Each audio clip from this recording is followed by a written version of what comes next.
Well, pressure is building on America's War Department to release images of a second strike on a suspected narco boat that resulted in the deaths of 2 survivors.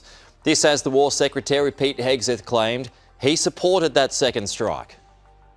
Later on, a couple hours later, I was told, hey, there had to be a reattack because there were a couple folks that could still be in the fight, access to radios, there was a link-up point of another potential boat, drugs were still there, they were actively interacting with them, had to take that reattack. I said, Roger, sounds good. From what I understood then and what I understand now, I fully support that strike. I would have made the same call myself. Well, joining us now is political analyst Joe Siracusa. Joe, so does that give his admiral, who's been under pressure at the moment, does that give him cover? Just a little bit of cover, Pete. But look, it's pretty hard to explain why you're shooting a couple guys in the water who are holding onto a piece of floating wood. I mean, the initial strike was very lethal, was fatal, and Hegseth right now is trying to back away a little, trying to explain himself. And of course, what he doesn't realize, as you know from covering both Trump administrations, President Trump doesn't want to spend time defending Pete Hegseth. I mean, Hegseth is making himself quite a nuisance, and Trump doesn't want that kind of distraction because he's got other things that he wants to do. Now, look, Hegseth can talk as tough as he wants.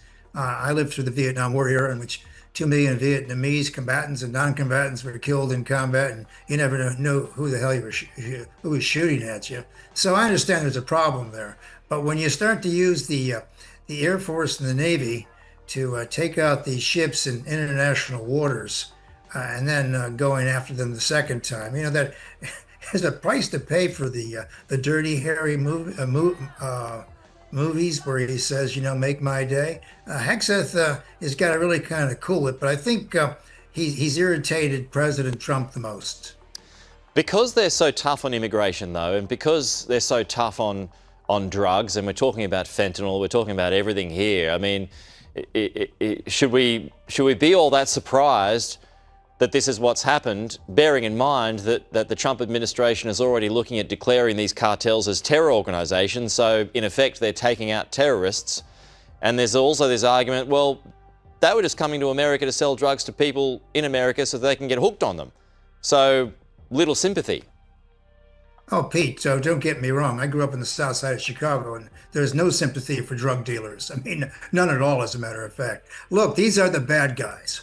But, you know, if you're going to treat this like a war, then you have to treat the combatants like it's a war. And if somebody initially blown up the boat, etc., and there are people floating in the water, then the idea is to go get them and interrogate them and the rest of it. This idea of shooting fish in a barrel doesn't sit well with a lot of Americans who have fought in many wars, as a matter of fact. It just doesn't, well, as they say in this country, it just doesn't look like cricket, does it? It just looks a little different. And I think when you have to explain yourself so damn much, there's something wrong with this picture. Look, you can blow anybody out of the water, but he left a trail behind. So, you know, he's the kind of the author of the statement. He's Secretary of War. He's got to, you know, the buck stops with him. And as I say, he may be looking for another job shortly. Well, we'll see. Do you think the video of the second strike needs to be released? There are more and more Democrats who are calling for that now, Joe. Oh, look, Americans can take the second strike. I mean, just watching the evening news has been horrific for the past 20 years. I mean, we know what's in the second strike. It is an attack on 2 guys floating in the water. I mean, you know, when someone says this is the worst thing I've ever seen, well, you know, I've seen worse things with ISIS and the rest of those guys. Those are real killers. Look, I think the American people are old enough, are mature enough to see this. We watch children killing children in schools and all the rest of it. We watch all this terrible stuff. And I think it's an important lesson. And of course, you know, if Hegseth stays, he's got to learn from this lesson that you can't push these extreme views when you know, half of Congress is disagreeing with you, because the next thing you know, when Congress wins the election in 2026, or when the Democrats return to power and they get those 218 majority votes in the House of Representatives, guess who's going to be giving testimony under oath? They're going to drag Hegseth, and they're probably going to try to impeach him too. Joe Siracusa, always good to talk to you, my friend. We'll see you next week.